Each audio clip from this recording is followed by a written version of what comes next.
கர்த்தருடைய நாமத்துக்கு ஸ்தோத்திரம் உண்டாவதாக. நீதிமொழிகள் 24ஆம் அதிகாரத்தில் 1ஆம் வசனத்தில் சொல்லப்பட்டிருக்கிறது, பொல்லாத மனுஷர் மேல் பொறாமை கொள்ளாதே, அவர்களோடு இருக்கவும் விரும்பாதே.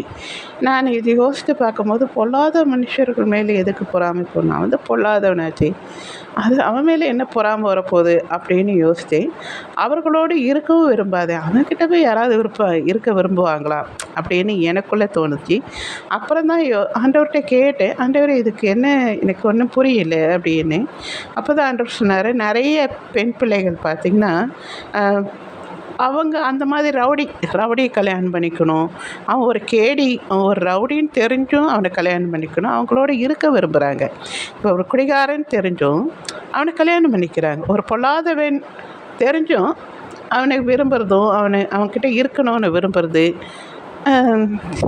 எப்படி அவன் கெட்ட வழியில் சம்பாதிக்கிறான், பெரிய எல்லா வசதியும் இருக்குது, ஆனால் அவன்கிட்ட இருக்கணும், அவனை மாதிரி அவன் மேலே ஒரு பொறாமைப்பட்டு இப்படி வாழ்கிறாங்க அப்படின்னு பொறாமைப்பட்டு அவன்கிட்ட இருக்கணும் விரும்புகிறாங்க இல்லையா, அதை குறித்து ஆண்டவர் வெளிப்படுத்தின மாதிரி எனக்கு இருந்துச்சு.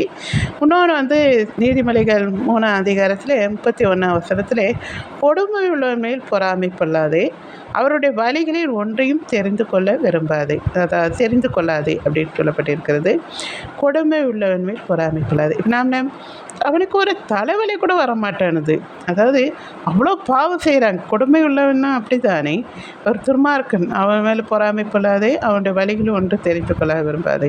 அதாவது அவனுக்கு ஒரு வியாதி கூட வர மாட்டேங்குது. இவ்வளோ பாவம் செய்கிறான், இவ்வளோ அக்கிரமம் செய்கிறான், எந்த ஒரு தலைவலி கூட அவனுக்கு வரமாட்டேங்குது அப்படின்னு சில நேரத்தில் நம்ம யோசிக்கிறோம் இல்லையா, பேசுகிறோம், நிறைய பேசுகிறவங்களை நம்ம பார்த்துருக்கோம் இல்லையா. ஸோ அவனுடைய வழி ஒன்றையும் தெரிந்து கொள்ளாது, அதாவது அவன் எப்படி வாழ்கிறான், என்ன பண்ணுறான், அவனுடைய இதுவே என்னது அப்படின்னு யோசிக்கிறோம், அது தெரிஞ்சு கொள்ள விரும்புகிறோம் இல்லையா. அதை தான் இங்கே ஒன்றையும் தெரிந்து கொள்ளாதே அப்படின்னு சொல்லப்பட்டிருக்கு. நான் வந்து எனக்கு ராஜா கோட்டைகள்லாம் ரொம்ப பிடிக்கும், அவங்களுடைய இதை தெரிஞ்சுக்கணுன்னு ஆசைப்படுவேன். அப்போ நான் வந்து இடிஞ்சு போன ராஜா கோட்டையாக இருந்தால் கூட, அது பாலடைஞ்சு கிடந்தால் கூட நான் பார்ப்பேன். இந்த செஞ்சி கோட்டை அதெல்லாம் ரொம்ப ரசித்து பார்த்துருக்கேன். அப்போது அவங்களுடைய இது என்ன, அவங்க வழிமுறைகள் முன்னாடியெல்லாம் எப்படி இருந்திருப்பாங்க, அதை குறித்து தெரிஞ்சுக்கணும்னு எனக்கு சில ராஜாக்களை பற்றி நான் தெரிஞ்சுருக்கேன். அது எப்படின்னா, நெட்லேயே தான் அவங்க பேசும்போதே சொல்லுவாங்க, இந்த ராஜா வந்து இப்படி வாழ்ந்தாராம், மக்களை வந்து ரொம்ப கொடுமைப்படுத்தினாராம், நிறைய பெண்களை அவர் கஷ்டப்படுத்தினாராம், தன்னுடைய இஷ்டத்துக்கும் அழைத்தாராம். அப்படி இன்னொன்று வந்து அவரை வந்து நிறைய வரி வாங்கி மக்களை ரொம்ப சித்திரவதை பண்ணி, இத்தனை இது வேணும், இவ்வளோ வேணும்னு சொல்லிட்டு மக்களை அவ்வளோ கொடுமைப்படுத்தியிருக்காங்க அப்படின்ட்டு.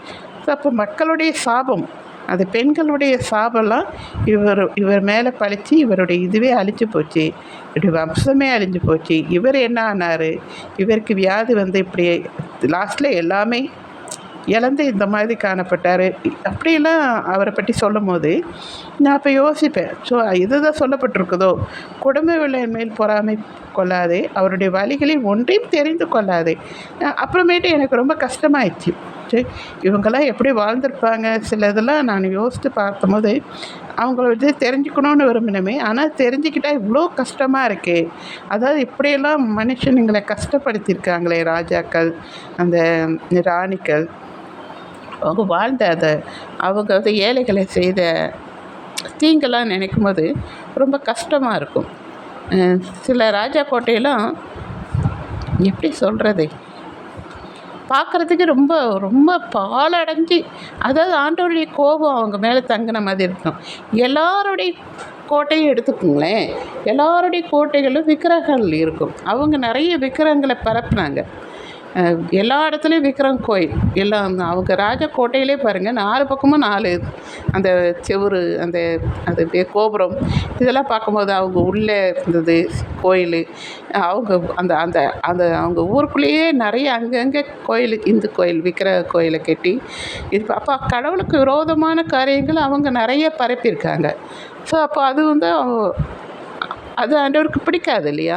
ஸோ அந்த இடத்த அவங்க வாழ்ந்த இதுவே இல்லை, அவங்க இருக்கிற பாலடைஞ்சு தான் கிடைக்குதாச்சும். அந்த ராஜாக்களோ அந்த ராணிக்களோ அந்த வம்சங்கள் கூட என்ன ஆனாங்கன்னு கூட சில கோட்டைகளில் நம்ம கண்டுபிடிக்கவும் இல்லை, அது அப்படியே